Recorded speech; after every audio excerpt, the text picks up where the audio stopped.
Hey, good morning, class. I'm happy to be here today. As you guys know, this is South Park Religiosity, and this is our discussion on South Park Satan. So, some of the things that you guys might not know about me is that I love South Park Satan. He represents such a vast swath of themes that South Park really loves to talk about. But before we get into the meat of South Park Satan, we need to talk about some other things for you to understand. So one of the things that you guys need to understand is, what is Satan? So Satan is, as Elaine Pagel starts, Satan as a literary character starts in the Bible, of course, and it starts in the New Testament. A lot of the people will be like, oh no, well, the devil was in the garden. Elaine Pagels argues differently. That was just a serpent. That the Satan in Job was just like an adversary. And, some of these stories, he was just known as the adversary, and he was almost like in the heavenly court of God. But in the New Testament, Satan took on a new term, the devil. And Elaine Pagel argues that this is a thinly veiled critique against the religious class that was opposing the Jesus movement, aka the Pharisees and Sadducees. So the writers of the New Testament, Matthew, Mark, and Luke, and John, or whoever they are, we're not here to debate that, but whoever they are, started writing in this character as like a critique, kind of making fun of them. So Elaine Pagels argues that Satan as a character has always been making fun of the other, poking fun at the other. And as Satan progresses, he takes on the undesirable characteristics of the opposing group.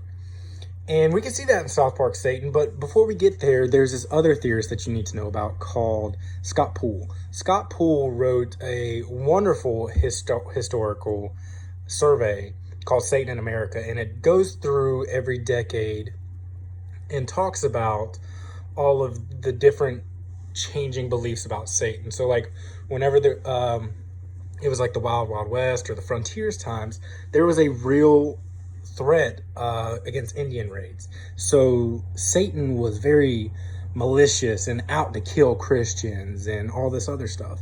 But whenever there's like a less existential threat, or like even a bigger existential threat, like in World War II, Satan takes on a different thing. In times of peace, he takes on a different idea and a different characterization. So Satan becomes more mischievous and, until that point. And then, like in the Great Awakening, it becomes through the charismatic preachings like Billy Sunday and Billy Graham, it becomes more and more frightening.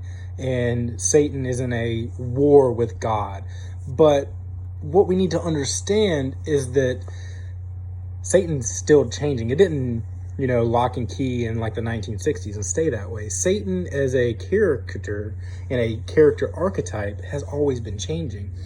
And I would like to say that this is a new wave of the characterization of Satan.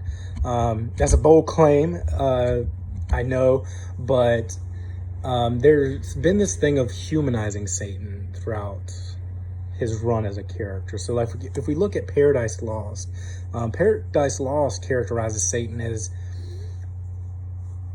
a tragic hero. He has been put into the role of the cosmic other.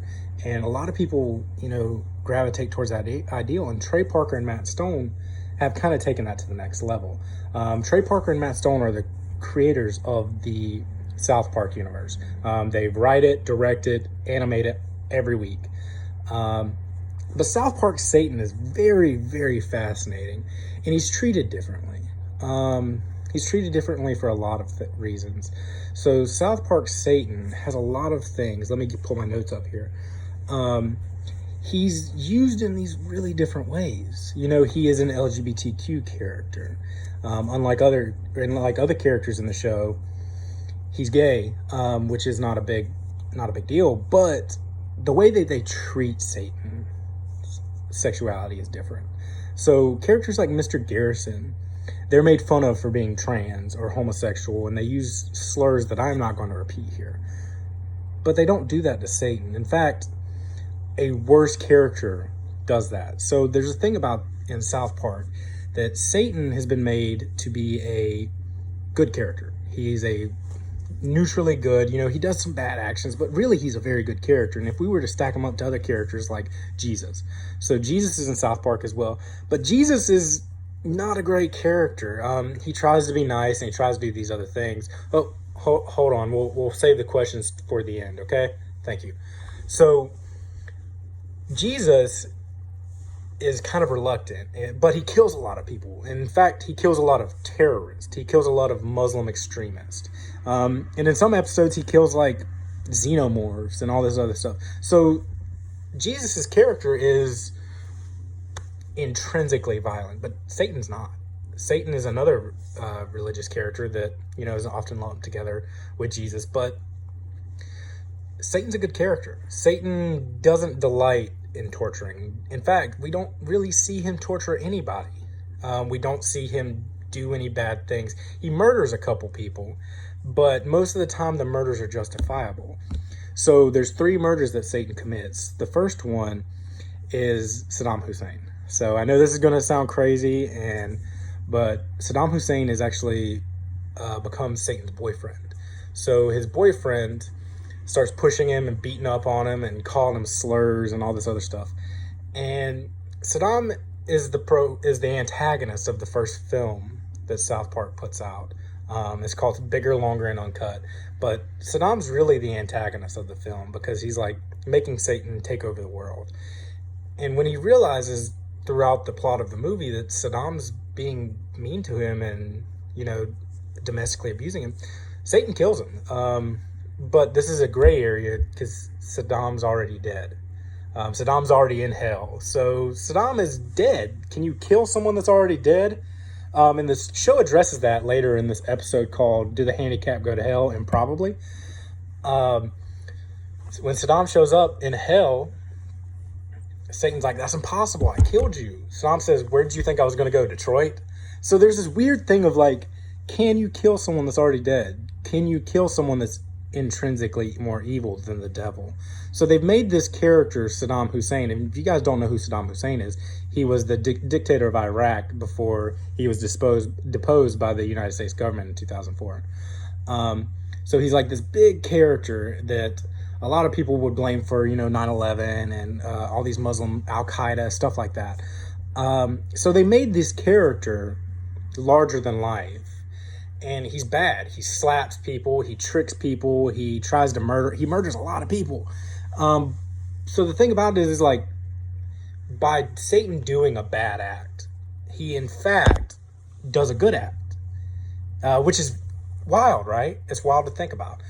So the only person that really calls Satan derogatory terms like the F word and gay and queer and stuff like that is Saddam. So that's this kind of weird thing. And so Satan kills a couple more people. He kills another ex-boyfriend.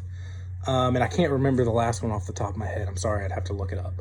But the thing that's interesting about this is, why is this? Why is there this huge disconnect? And why is Satan treated differently than characters like, Saddam and Jesus and Mr. Garrison? So if you guys don't know who Mr. Garrison is, he is a 4th grade teacher at South Park Elementary, and he is a terrible person. He says derogatory slurs.